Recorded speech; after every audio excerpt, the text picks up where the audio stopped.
Hi hello friends, ಇವತ್ತಿನ ವಿಡಿಯೋಗೆ ನಿಮ್ಮೆಲ್ಲರಿಗೂ ಸ್ವಾಗತ. ಇವತ್ತಿನ ವಿಡಿಯೋದಲ್ಲಿ ನಾವು ಏನು ನೋಡೋಣ ಅಂತಂದ್ರೆ RRB ಗ್ರೂಪ್ ಡಿ 2025 ಏನು ಸೀಟ್ಗಳು ಕನ್ಫರ್ಮ್ ಆಗಿದಾವಲ್ಲ, ನೀವೆಲ್ಲರೂ ಅಪ್ಲಿಕೇಶನ್ ಹಾಕ್ತಾ ಇದ್ದೀರಾ ಮತ್ತು ಇನ್ನೂ ಜನ ಅಪ್ಲಿಕೇಶನ್ ಈಗಾಗಲೇ ಹಾಕಿದ್ದೀರಾ, ಎಷ್ಟೋ ಜನ ಪ್ರಿಪ್ರೇಷನ್ ಮಾಡ್ತಾ ಇದ್ದೀರಾ. ಅವರಿಗೆಲ್ಲರಿಗೂ ಈ ವಿಡಿಯೋದಲ್ಲಿ ಏನು ಹೇಳಬೇಕಂತಂದ್ರೆ, ಈ CBT ನಂತರ ಬರ್ತಕ್ಕಂಥದ್ದು ಒಂದು ಪ್ರಮುಖವಾದಂಥ ಪರೀಕ್ಷೆ ಏನಂತಂದ್ರೆ ಎಲ್ಲರೂ ಪಾಸ್ ಆಗಲೇಬೇಕಾದಂಥ ಪರೀಕ್ಷೆ ಆದಂತಂದ್ರೆ PET ಅಂದ್ರೆ ದೈಹಿಕ ಪರೀಕ್ಷೆ, ಫಿಸಿಕಲ್ ಎಫಿಷಿಯನ್ಸಿ ಟೆಸ್ಟ್ ಅಂತ ಕರೀತಾರೆ. ಈ ಫಿಸಿಕಲ್ ಎಫಿಷಿಯನ್ಸಿ ಟೆಸ್ಟ್ ಅಲ್ಲಿ ಮಹಿಳೆಯರಿಗೆ ಯಾವೆಲ್ಲ ಪರೀಕ್ಷೆಗಳು ಇರ್ತವೆ ಮತ್ತೆ ಯಾವ ರೀತಿಯ ಚಟುವಟಿಕೆಗಳನ್ನ ಮಾಡಬೇಕಾಗಿರ್ತದೆ, ಪುರುಷರಿಗೆ ಯಾವೆಲ್ಲ ಚಟುವಟಿಕೆಗಳು ಇರ್ತವೆ, ಯಾವೆಲ್ಲ ಹಂತದ ಪರೀಕ್ಷೆಗಳನ್ನು ಅವ್ರು ಪಾಸ್ ಆಗಬೇಕಾಗಿರ್ತದೆ, ಮತ್ತೆ ಈ ಪರೀಕ್ಷೆಯಲ್ಲಿ ಎಷ್ಟು ಚಾನ್ಸ್ ಅನ್ನ ಕೊಡ್ತಾರೆ, ಒಂದ್ ವೇಳೆ ಇದರಲ್ಲಿ ಒಂದಕ್ಕಿಂತ ಹೆಚ್ಚು ಚಾನ್ಸ್ ತಗೊಂಡ್ರೆ ಏನಾಗ್ತದೆ, ಒಂದ್ ವೇಳೆ ನಿಮಗೆ ಕಂಪ್ಲೀಟ್ ಮಾಡ್ಲಿಕ್ಕೆ ಆಗ್ಲೇ ಇಲ್ಲ ಅಂತಂದ್ರೆ ಏನಾಗ್ತದೆ ಅಂತಕ್ಕಂಥದ್ದನ್ನ ಇವತ್ತಿನ ವಿಡಿಯೋದಲ್ಲಿ ಸಂಪೂರ್ಣವಾಗಿ ನೋಡೋಣ. ಎಲ್ಲೂ ವಿಡಿಯೋನ ಸ್ಕಿಪ್ ಮಾಡ್ಲಿಕ್ಕೆ ಹೋಗಬೇಡಿ, ಯಾಕಂದ್ರೆ ಒಂದು ಸಂಪೂರ್ಣವಾದ ಮಾಹಿತಿಯನ್ನ ಈ ವಿಡಿಯೋ ಹೊಂದಿದೆ. ಸ್ನೇಹಿತರೆ, ನೀವು ನನ್ನ ಚಾನಲ್ಗೆ ಫಸ್ಟ್ ಟೈಮ್ ನೋಡ್ತಾ ಇದ್ದೆ ಅಂದ್ರೆ ಚಾನಲ್ನ ಸಬ್ಸ್ಕ್ರೈಬ್ ಮಾಡ್ಕೊಳ್ಳಿ, ಅಲ್ಲೇ ಪಕ್ಕದಲ್ಲಿರೋ ಬೆಲ್ ಐಕನ್ ಪ್ರೆಸ್ ಮಾಡಿ, ಮತ್ತೆ ನಿಮ್ಮ ಫ್ರೆಂಡ್ಸ್ಗೆಲ್ಲ ಶೇರ್ ಮಾಡೋದನ್ನ ಮರ್ಲಿಕ್ಕೆ ಹೋಗಬೇಡಿ. ಅದೇ ರೀತಿ ಯಾರೆಲ್ಲ ನಿಮ್ಮ ಫ್ರೆಂಡ್ಸು ಇನ್ನೂ ಅಪ್ಲಿಕೇಶನ್ ಹಾಕಿಲ್ಲಲ್ಲ ಅವರಿಗೂ ಸಹ ಈ ವಿಡಿಯೋನ ಶೇರ್ ಮಾಡಿ, ಅವರಿಗೂ ಸಹ ಯೂಸ್ಫುಲ್ ಆಗಲಿ. ಇನ್ನೇಕ್ ತಡ ಸ್ನೇಹಿತರೆ, ವಿಡಿಯೋನ ಸ್ಟಾರ್ಟ್ ಮಾಡೋಣ ಬನ್ನಿ.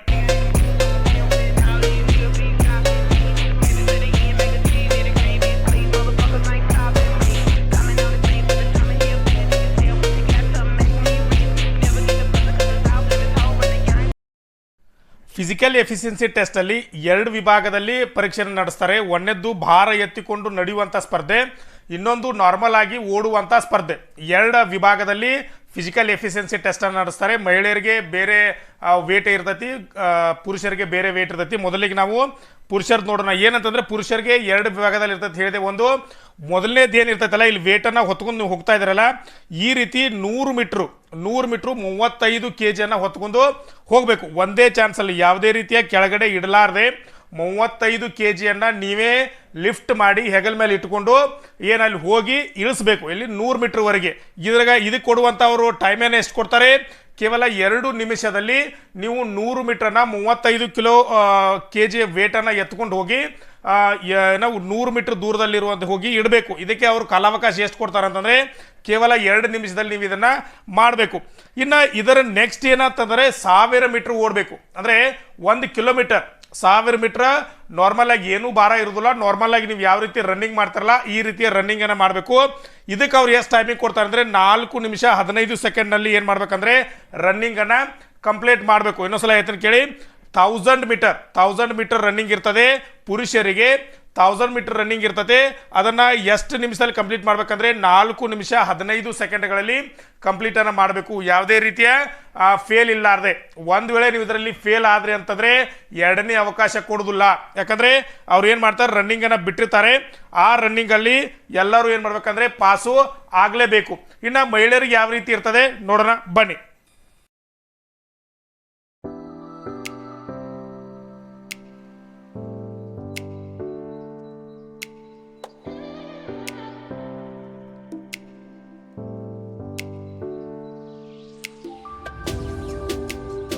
ಅದೇ ರೀತಿ ಸ್ನೇಹಿತರೆ, ಮಹಿಳೆಯರಿಗೂ 2 ವಿಭಾಗದಲ್ಲಿ ಪರೀಕ್ಷೆಗಳನ್ನು ನಡೆಸ್ತಾರೆ. ಏನಂತಂದ್ರೆ ಮೊದಲನೇ ವಿಭಾಗದಲ್ಲಿ ಅವರು ಸಹ ವೇಟನ್ನು ಹೊತ್ಕೊಂಡು ಏನಂತಂದ್ರೆ 20 ಕಿಲೋ ವೇಟನ್ನು ಹೊತ್ಕೊಂಡು 100 ಮೀಟರ್ವರೆಗೆ ನಡೆದುಕೊಂಡು ಹೋಗಬೇಕು.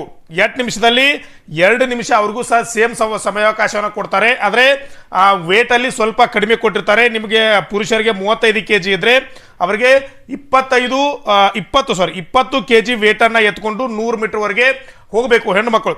ಇನ್ನು ಅವರಿಗೆ ಸಮಯಾವಕಾಶ ಕೊಡೋದು ಎಷ್ಟು ಅಂತಂದ್ರೆ 2 ನಿಮಿಷಗಳವರೆಗೆ ಸಮಯಾವಕಾಶವನ್ನ ಕೊಟ್ಟಿರ್ತಾರೆ. ರನ್ನಿಂಗ್ ಅನ್ನ ಕೊಟ್ಟರೆ ಅವರು ಸಹ ಏನಂತಂದ್ರೆ 100 ಮೀಟರ್ ರನ್ನಿಂಗ್ ಅನ್ನ ಮಾಡಬೇಕಾಗ್ತದೆ.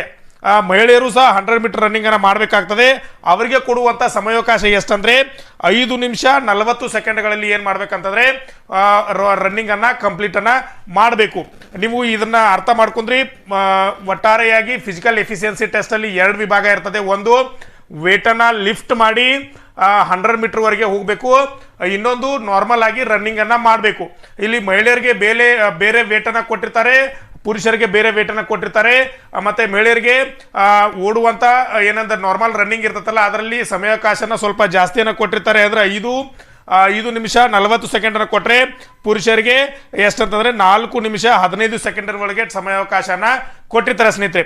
ಇದರಲ್ಲಿ ನಿಮಗೆ ಕ್ಲಿಯರ್ ಆತ ಅನ್ಕೋತೀನಿ. ಅಂದರೆ ಒಂದು ನೀವೇನು ಫಿಸಿಕಲ್ ಎಫಿಷಿಯನ್ಸಿ ಟೆಸ್ಟನ್ನು ಕಂಡಕ್ಟ್ ಮಾಡ್ತೀರಾ ಅಂದರೆ ಯಾರೆಲ್ಲ CBT ಯಲ್ಲಿ ಪಾಸ್ ಆಗಿ ಶಾರ್ಟ್ ಲಿಸ್ಟ್ ಆಗ್ತಿರಲ್ಲ ಅವರಿಗೆ ಫಿಸಿಕಲ್ ಎಫಿಷಿಯನ್ಸಿ ಟೆಸ್ಟನ್ನು ನಡೆಸ್ತಾರೆ. ಇದರಲ್ಲಿ ಕಂಪಲ್ಸರಿಯಾಗಿ ಎಲ್ಲರೂ ಪಾಸ್ ಆಗಲೇಬೇಕು. ಒಂದು ವೇಳೆ ನೀವು ಫೇಲ್ ಆದರೆ ಅಂತಂದರೆ ನಿಮ್ಮನ್ನು ನೇಮಕಾತಿ ಹಂತದಿಂದ ಕೈ ಬಿಡಲಾಗ್ತದೆ ಸ್ನೇಹಿತರೆ. ಆದ್ದರಿಂದ ಯಾರೆಲ್ಲ ಏನು ನೀವು ನಾರ್ಮಲ್ ಆಗಿ ಸ್ವಲ್ಪ ವೀಕ್ ಎದಿರು ಅಥವಾ ರನ್ನಿಂಗ್ಗೆ ಪ್ರಾಕ್ಟೀಸ್ ಇಲ್ವೋ ಈಗಿಂದಾನೆ ಏನಂತಂದರೆ ನೀವು ಓದ್ತಾನೆ ಏನು ಮಾಡಿರಿ ಪ್ರಾಕ್ಟೀಸನ್ನು ಮಾಡಿರಿ. ಯಾಕಂದರೆ ನೀವು ನಾಳೆ ಎಕ್ಸಾಮ್ ಪಾಸ್ ಆದರೆ ನಿಮಗೆ 35 ಕಿಲೋ ವೇಟ್ ಎತ್ಕೊಂಡು 100 ಮೀಟರ್ನ ನಡೆಯೋಕೆ ಆಗಲಿಲ್ಲ ಅಂತಂದರೆ ನೀವು ಕಷ್ಟ ಆಗ್ತೀರಾ, ನೀವು ಫೇಲ್ ಆಗ್ತೀರಾ. ಆದ್ದರಿಂದ 100 ಮೀಟರ್ ನಡೆಯೋಕೊಂಡ್ರಿಗೆ ನೀವೇನು ಮಾಡಿದ್ರೆ ರನ್ನಿಂಗನ್ನು ಪ್ರಾಕ್ಟೀಸ್ ಮಾಡಿ. ಯಾಕಂದರೆ 4 ನಿಮಿಷ 15 ಸೆಕೆಂಡಲ್ಲಿ 1000 ಮೀಟರನ್ನು ಓಡಬೇಕಾಗ್ತದೆ. ಅದೇ ರೀತಿ ಗರ್ಲ್ಸ್ಗೂ ಸಹ ಏನಂತಂದ್ರೆ ನೀವು ಸಹ ರನ್ನಿಂಗನ್ನು ಪ್ರಾಕ್ಟೀಸ್ ಮಾಡಿ, ವೇಟ್ ಲಿಫ್ಟಿಂಗನ್ನು ಸ್ವಲ್ಪ ಪ್ರಾಕ್ಟೀಸ್ ಮಾಡಿ. ಯಾಕಂದರೆ ಎಕ್ಸಾಮ್ಗೆ ನೀವು ಪ್ರಿಪೇರ್ ಆಗೋದು ಎಷ್ಟು ಇಂಪಾರ್ಟೆಂಟ್ ಆಗಿರ್ತದಲ್ಲ ಅಷ್ಟೇ ಪ್ರಿಫರೆನ್ಸ್ ಏನಂತಂದರೆ ಫಿಸಿಕಲ್ ಎಫಿಷಿಯನ್ಸಿ ಟೆಸ್ಟ್ಗೂ ಕೊಡಿ. ಯಾಕಂದರೆ ಎಷ್ಟೋ ಜನ ಗರ್ಲ್ಸ್ ಏನಂದರೆ ಮಹಿಳೆಯರು ಏನಾಗ್ತಾರೆ ಅಂತಂದರೆ ಇದರಲ್ಲಿ ಫೇಲ್ ಆಗ್ತಾರೆ. ಯಾಕಂದರೆ ಅವ್ರಿಗೆ ವೇಟನ್ನು ಎತ್ಕೊಂಡು 100 ಮೀಟರ್ ಹೋಗಲಿಕ್ಕೆ ಆಗೋದಿಲ್ಲ. ಅದರಲ್ಲಿ ಎಷ್ಟೋ ಜನ ಫೇಲ್ ಆಗ್ತಾರೆ, ಅವರನ್ನು ನೇಮಕಾತಿ ಹಂತದಿಂದ ಕೈ ಬಿಡಲಾಗ್ತದೆ ಸ್ನೇಹಿತರೆ. ಇದಾಗಿತ್ತು ಇವತ್ತಿನ ವಿಡಿಯೋ. ಈ ವಿಡಿಯೋದಲ್ಲಿ ಒಂದು ಸಂಪೂರ್ಣವಾದ ಮಾಹಿತಿ ನಿಮಗೆ ಕೊಟ್ಟಿದ್ದೀನಿ ಅನ್ಕೋತೀನಿ. ಈ ವಿಡಿಯೋ ನಿಮಗೆ ಇಷ್ಟ ಆಗಿತ್ತಂದರೆ ನನ್ನ ಚಾನಲ್ನ ಸಬ್ಸ್ಕ್ರೈಬ್ ಮಾಡ್ಕೊಳ್ಳಿ, ಅಲ್ಲೇ ಪಕ್ಕದಲ್ಲಿರೋ ಬೆಲ್ ಐಕನ್ನ ಪ್ರೆಸ್ ಮಾಡಿ, ಲೈಕ್ ಮಾಡಿ, ಹೀಗೆ ವಿಡಿಯೋನ ವೀಕ್ಷಣೆ ಮಾಡೋದ್ರ ಮೂಲಕ ನಮ್ಮ ಚಾನಲ್ಗೆ ಸಪೋರ್ಟ್ ಕೊಡ್ರಿ ಅಂತ ಹೇಳ್ತಾ ಇವತ್ತಿನ ವಿಡಿಯೋನ ಇಲ್ಲೇ ಮುಗಿಸೋಣ ಸ್ನೇಹಿತರೆ. ಮುಂದಿನ ವಿಡಿಯೋದಲ್ಲಿ ಭೇಟಿಯಾಗೋಣ. ನಮಸ್ಕಾರ.